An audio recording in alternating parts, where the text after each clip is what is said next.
This is the story of the Moore Brook Green Link. There are many lost rivers of London. The reason they became lost in the first place is because historically we haven't really valued our rivers very well. In old days, people used to just chuck all their rubbish and sewage into the rivers, and increasingly they became more and more polluted, till eventually the best option to deal with them was considered to be just to pave over them and bury them in pipes and pretend they weren't there. So we also have lost rivers in Enfield, and just behind me is the Moore Brook, which is one of the rivers that used to flow into the Pymmes Brook, which flows into the River Lee and on into the Thames. So once we discovered where the Moore Brook was, we wanted to try and bring it back to life. And doing projects like this wetlands, as you can see behind me, fantastic, because it gives us an opportunity to tackle things like flooding, water quality, but also biodiversity and amenity space for people. Creating a big depression like this allows us to store a huge amount of water, which reduces the amount of flooding that could occur downstream during an extreme rainfall event.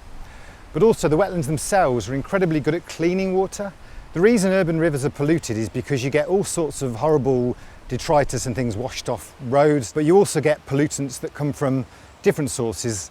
Even sewage from people's houses sometimes gets into the rainwater drainage system. But plants in wetlands can filter out that pollution and make sure that the water coming out of the wetlands is much cleaner than the water that went in. On top of that, the wetlands create a fantastic habitat for a wide range of wildlife. So you've got bird life, you've got lots of amphibians like newts and frogs and toads, but also you'll see dozens and dozens of different types of insects like dragonflies and water boatmen and things like that. The Moore Brook starts its course about half a mile over there and makes its way down into Firs Farm. And what we've really tried to do is bring it up to the surface as much as possible. So where we've got loads of space like this, we can create wetlands, we can create open water features and ponds.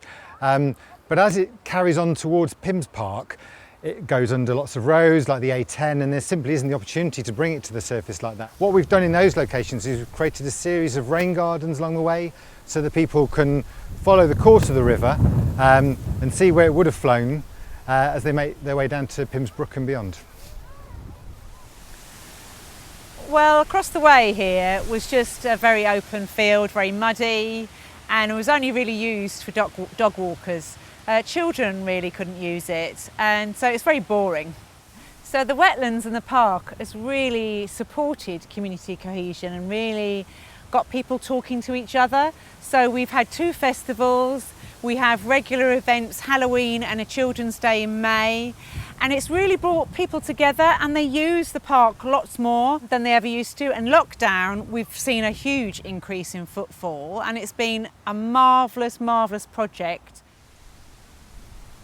The first festival we did, we got an awful lot of people, and the second festival we had sheep racing, which was so funny. But I tell you, it was really great.